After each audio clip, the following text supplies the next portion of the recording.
GRF पहले net भी नहीं हुआ था, डायरेक्ट जीआरएफ हुआ है ना? हाँ तो ये जी, हाँ बहुत जी। बड़ी सफलता है कि पहली बार में जीआरएफ ले लेना, ये बहुतों का सपना होता है कि जीआरएफ तक पहुँचना और सबसे पहले तो जीआरएफ के लिए बहुत-बहुत बधाई फिर से।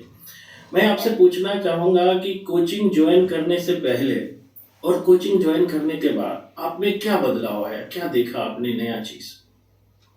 सर बदलाव तो बहुत ज़्यादा आया है। जैसे सर अगर मैं ली तो नहीं मैंने उस जगह कहीं कोचिंग, लेकिन अगर लेती तो मुझे सिर्फ़ इतना ही लगता है कि जो बच्चे मुझे बताते हैं कि जैसे मान लो छायावाद पढ़ा रहे हैं, तो ये बताया छायावाद में ये कवि हैं कि ये रचनाएँ हैं, आगे बढ़ गए। प्रगतिवाद में ये कविता है, ये इनके कवि हैं, आगे बढ़ गए। लेकिन सर आपने क्या किया, छायावाद की पहले तो हमें पृष्ठभूमि अच्छे से समझाई, 2-3 क्लास तो उसी पे लिया है कि छायावाद क्यों पनपा, धीरे-धीरे उसका विकास क्यों हुआ, क्यों समाज में आया, फिर कैसे-कैसे उसका विघटन हो गया। सारी बातें समझाई जिससे हमें सर सिर्फ न सिर्फ ऑब्जेक्टिव बल्कि सब्जेक्टिव पे भी पकड़ बनी है।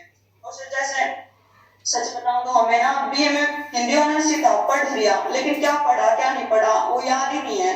विद्यापति ये लगता था भक्ति काल के कवि हैं। सर आदिकाल के बारे में इतना बता दिया कि हम उसमें बहुत कुछ बोल सकते हैं और आपको बता सकते हैं। है ना, छोटी-छोटी बातें जो पता भी नहीं था, वो भी पता चली है सर। और जैसे सर सबसे बड़ी बात है कि जब मैंने कोचिंग से पहले एक बार रामचंद्र शुक्ल की जो बुक है हिंदी साहित्य का इतिहास, उसे पढ़ने की कोशिश की थी, क्योंकि मैम बहुत कहती थी कि इस बुक के बिना कुछ नहीं होगा, कुछ नहीं होगा। लेकिन सर उस बुक को हाथ लगा के डर लगता था, इतनी टफ लैंग्वेज या फिर समझ में नहीं आती थी, वो वापस रख दी। लेकिन जब आपने सिद्ध साहित्य, नाथ साहित्य, जैन साहित्य आदि का प्रॉपर तरीके से पूरा पढ़ाया, एक तरह से आपने आधार बना दिया हमारा। उसके बाद जब मैंने वो बुक पढ़ी सर, तो वो ना एक तरह से सारे लेयर्स क्लियर होते चले गए। इतने समझ में आने लगी वो बुक कि अब वो मैंने 1-2 बार पूरी पढ़ लिया है और वो पढ़ के जीआरएफ तक पहुंचे सर।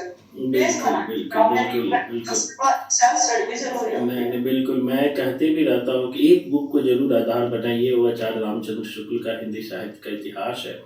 एक सवाल जो बच्चे बार-बार मुझे फ़ोन आता है, पूछते रहते हैं कि सर सिर्फ़ आप यूट्यूब पर किसी प्रचार के लिए कोडिंग डाल देते हो या संपूर्ण साहित्य कोडिंग में कराते हो आसान भाषा में? तो आप चूँकि संपूर्ण सिलेबस पढ़े हैं, तो उन बच्चों को ज़रूर आप बताएँ कि हम किस तरह कोडिंग करवाते हैं और किस तरह कोडिंग का क्या हाल होता है? सर जो आपकी कोचिंग है उसमें सारा खेल तो कोडिंग का ही है। एक बार पता है कोडिंग थी, आपने इतनी अच्छी कराई कि मेरे को लगा कि आपने वो जो बुक्स थी, वो जितने भी कवि थे उनकी जो रचनाएं हैं उन पे कोडिंग नहीं की, जो आपकी कोडिंग है उन पे रचनाएं बनी है। इतनी परफेक्ट थी आपकी कोडिंग। और सर सच बताऊं तो जब मैं पेपर दे रही थी ना नेट का, एक क्वेश्चन आया था कि श्रृंगार प्रकाश करके किसकी रचना है, श्रृंगार से संबंधित थी, तो 4 आचार्य के नाम दिए हुए थे। सर मैंने उसको क्वेश्चन को बहुत देर देखा, समझ में नहीं आया किसकी है। जब सर में तो ऐसा लगा क्या कि जब महिला है वो श्रृंगार करके भोजन करने जाती है, भोजन यानी भोजराज। सर एकदम ऐसे दिमाग आया कि इसका आंसर तो भोजराज है। ऐसे ऐसे दिमाग में पढ़ रही थी, ऐसे जैसे क्लास चलती थी, ध्यान से सुनते थे, तो ऐसे चल रहा था जैसे आप ना सारे क्वेश्चन के आंसर बताते हुए चल रहे हो साथ साथ साथ साथ। और जो हम समय की कमी के कारण जो बुक पूरी पढ़ नहीं पाए, जैसे वो गद्य विधाएं पढ़ नहीं पाए, अपने खताएं हो गया। सर जो उनके बाद में आपने उनकी स्टोरी हमें सुनाई थी, उनके पात्र तैयार करवाए थे, उससे भी बहुत हेल्प मिली है, क्योंकि पात्रों के नाम तो काफी पूछे गए। बिल्कुल, बिल्कुल। मतलब कि हम संपूर्ण साहित्य